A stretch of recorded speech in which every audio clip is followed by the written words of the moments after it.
Until a few months ago, I saw this word, slaves, and I thought that we were talking about last century or the century before, something historical. I learned at the TED that this is something that exists now. I learned that slaves is not a metaphor. It's not a housewife who's holding down a job and then she gets home at night and then she says, I'm living like a slave. No, a slave is something real. And I've discovered there is an official worldwide definition of a slave, someone who is economically exploited against their will and they have no way to escape. But the worst of all of what I learned there, and what I thought was quite astonishing, is that there are still 27 million people in the world today in the 21st century who qualify for this definition of slavery. And I'm not talking about Asia or Africa. There are also slaves in the United States of America. It really sounds a huge problem. What are we going to do? How can we allow 27 million people to continue to live as slaves, so they are slaves, and continue like this? And we discovered that there's someone here, Kevin Bays. You can't see him very well here, but it doesn't matter, but he's at the head of the Free the Slaves organization. What does he do?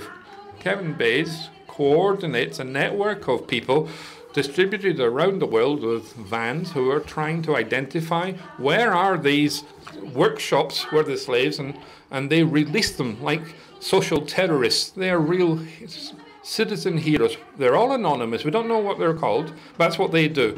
They get those slaves, those children, in these slave shops, and they try to explain to them that life is worthwhile, they can get some food to eat, and they can be taught that there are other children who've lived that same situation. Because a slave has been released, feel that they're the only ones that have lived like that.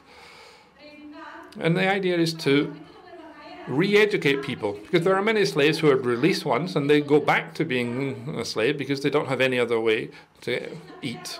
That's the first thing that I learned at the TED. These huge problems, massive problems, we don't know how to deal with them, yet there are people with enormous energy, enormous optimism, and an attitude that overcomes any negative aspects, goes out there and they do things. It's really very, very impressive. You know that the slogan of the TED is ideas worth spreading. The slogan for this year's TEDxActive 2010 was what the world needs now. This seems to be a secret. This is the evidence that we are a part of the community in California. It's everything so aspirational, but there are ideas worth spreading. One thing that's done there is for everyone to lie down on the floor. You're all very tidy, sitting in the seats, but at the TED, at least in the hall that I was in, there were only a certain number of seats, but then people could have anywhere else, lying on the floor or anywhere. The atmosphere is tremendously informal and socially extremely rich. This is how lunch is organized. 6 people at a time. They give you a basket of delicious food. I hope that the same food here is as good. I'm sure it will be. But the idea is to go and speak to another 5 people, and if you don't get a chance to eat. That's the way it works. Meetings are like this. They're picnics on this lovely green grass in the shadow of the Californian mountains. And another thing in the thing that isn't a TED is that TED flies. If anyone has an idea, go up on the stage and talk to people. You've got an audience here, tell them what you want, and perhaps that audience will be able to help you. This is something else that I learned there, that the audience is much more important than the speaker, because the audience is made up of people with a lot of money who've already created a lot of companies, and they never accept no for an answer. They've got a lot of resources and they're prepared to support others. So there was a cook there, we're talking about cook a minute, there was this cook, a chef called Jamie Oliver. He was speaking about obesity. And his project, just look at what his project is to transfer from the USA. I've already done it here. And he wanted to say that people have to change the way they eat, the way they buy things, the way they cook things, the way they do everything. A really incredible challenge. He's gone from school to showing a tomato to children. He shows children a tomato, they don't know what it is. Is this a potato? No, not a potato. And he shows them a cauliflower and says, no, that potato? No. The kids don't know what the vegetables are. They don't even recognize real food. And what Jamie Oliver wants to do is do 4 things. He wants children to learn to cook 10 meals. 10 recipes, and in schools they have to change the food that they're going to buy at home. And he also wants companies like General Foods, Kraft, and Procter & Gamble to actually come under some control. A huge challenge. People said that people in the US are drinking milk and they've got sugar on it that they don't know about. He brought a whole shopping trolley and he said, this is all the sugar or that a child is assuming when they're drinking milk for a year, and all that sugar is totally unnecessary. And that was when the miracle started. That's when people started raising. I thought it had been rigged, but it's not true. So, okay, but I offer you my office, I offer you my website.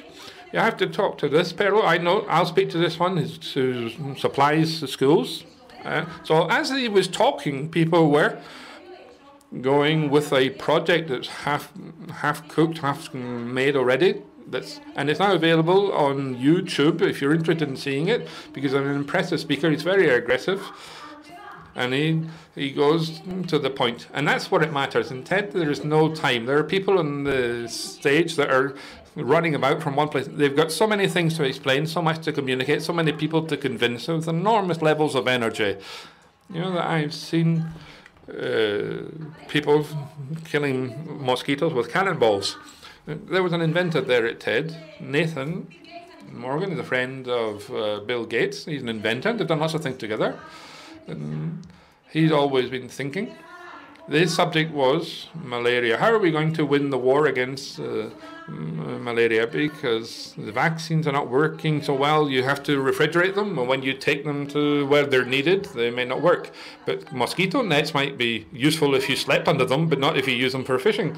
So the malaria is still there. But malaria is very complicated. It's a very stimulating. There's a lot of points that it can be approach. So he created a laser gun, and he's firing against the malaria flies in situ, in front of everyone. So there was a fly there, and he fired at it with his laser gun to show that there's no last word yet. There's always another way that we haven't thought of yet.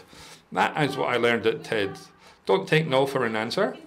There is no problem so huge that we can't have some hope of a solution. We have the technology that's of interest is the technology in favor of global initiative, but what the world needs now is an idea worth spreading. What is it?